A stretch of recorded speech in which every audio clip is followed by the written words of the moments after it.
हाँ तो नमस्कार बच्चों, कैसे हो आप लोग सभी। आई होप आप लोग अच्छे होंगे, अपनी पढ़ाई को अच्छे से कर रहे हैं।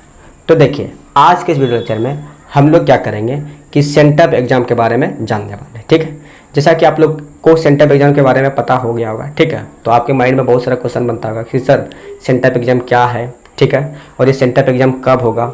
ठीक है, क्या सेंटअप एग्जाम देना जरूरी है, अगर जरूरी है तो कितना नंबर लाना होगा, ये सभी के बारे में इन डिटेल हम लोग चर्चा करने वाले हैं। ठीक है, तो देखिए पहली बात क्या है। ठीक है, पहले आप इस वीडियो को शुरू से लेकर लास्ट तक देख लीजिएगा। ठीक है, उसके बाद आप अपने दोस्तों को भी शेयर कर दीजिएगा। ठीक है, तो देखिए पहला क्वेश्चन क्या है कि सर सेंटअप एग्जाम क्या होता है। ठीक है, तो सेंटअप एग्जाम कुछ नहीं। ठीक है, तो देखिए जैसे आपका भी स्कूल में मंथली एग्जाम हो रहा है ना।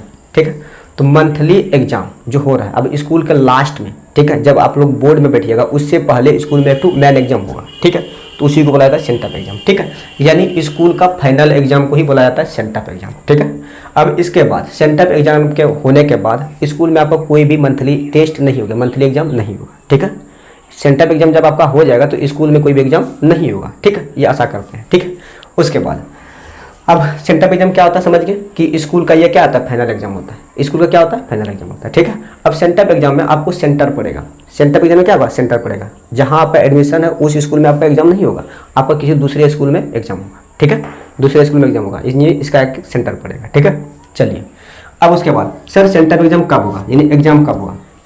तो आप लोग को रूटीन पता ही चल गया होगा कि एग्जाम कब होगा। ठीक है, वैसे हम बता देते हैं कि जो 12th वाला बच्चा है, 12th वाला का होगा 11 नवंबर से 14 नवंबर तक। रूटीन आपको पता है, रूटीन देख लीजिएगा। ठीक है, यानी 11 से स्टार्ट होगा, 14 तक चलेगा 12th वाला का एग्जाम। ठीक है, और 10th वाला का 19 नवंबर से लेकर 21 नवंबर तक एग्जाम होगा। ठीक है, तो ये है एग्जाम होगा इस डेट को। ठीक है, रूटीन आपको पता है, यानी किस किस डेट को क्या क्या है वो रूटीन आपको पता है। ठीक है, एक मोटे मोटे हम बता देते हैं कि 12th वाला का एग्जाम जो होगा वो 11 से 14 तक होगा। ठीक है, और 10th वाला का एग्जाम होगा 19 से कहाँ तक, 21 तक। ठीक है, यानी 19 नवंबर से 21 नवंबर तक एग्जाम होने वाला है। ठीक है, अब कोई बोलेगा सर क्या एग्जाम में बैठना जरूरी है। हाँ रे, ठीक है, हम क्या लिखेंगे अगला क्वेश्चन, नहीं देने पर क्या होगा। ठीक है, नहीं देने पर आपको जो मेन बोर्ड एग्जाम है ना उसमें आपको बैठने नहीं देगा। ठीक है, तो इसीलिए ये एग्जाम जरूरी है। ठीक है, और इस एग्जाम में आपको बैठना बहुत ही जरूरी है। ठीक है, अगर आप नहीं बैठते हैं तो आपको बोर्ड एग्जाम में बैठने के लिए नहीं देगा। ठीक है, ये बिहार बोर्ड साहब बोल रहा है कि आप बोर्ड एग्जाम में बैठने नहीं देंगे। ठीक है, समझे, तो इसीलिए आपको सेंटअप एग्जाम देना जरूरी है। ठीक है, चलिए अगला क्वेश्चन कि सर अगर एग्जाम देंगे तो कितना नंबर लाना होगा, क्या पास करना जरूरी है, क्या बिना पास किए हुए नहीं होगा।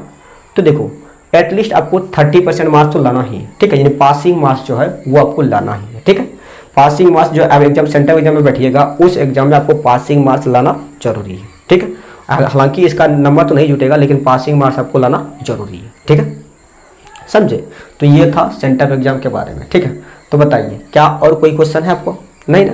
तो पहले बताइए सेंटअप एग्जाम क्या होता है। तो स्कूल का एक फाइनल एग्जाम होता है। ठीक, जो कि आपका स्कूल में होगा लेकिन अदर स्कूल में यानी आपका सेंटर पड़ेगा। ठीक है, उसके बाद कब होगा सर सेंटअप एग्जाम, तो 11 नवंबर से 14 नवंबर तक 12th वाला का होगा। ठीक है, ये आपके बड़े भैया और दीदी का। ठीक है, उसके बाद 19 से लेके 21 तक होगा 10th वाला का। ठीक है, उसके बाद नहीं देने पर क्या होगा, तो आपको मेन एग्जाम जो यानी बोर्ड का एग्जाम है उसमें बैठने के लिए नहीं देगा। ठीक है, उसके बाद कितना नंबर लाना होगा, तो एटलीस्ट आपको 30% मार्क्स लाना अनिवार्य है। ठीक है, हालांकि मेन में नहीं जुटेगा लेकिन आपको 30% लाना अनिवार्य है। ठीक है, समझे, तो चलिए ये था सेंटअप एग्जाम। ठीक है, हम आशा करते हैं कि अब आपको सेंटअप एग्जाम से कोई दिक्कत की बात नहीं होगी। ठीक है, यानी सेंटअप एग्जाम क्या है, आपके सारे सवालों का जवाब आपको मिल गया होगा। ठीक है, तो चलिए आज के लिए इतना ही रखते हैं। ठीक है, मिलते हैं अगले वीडियो में।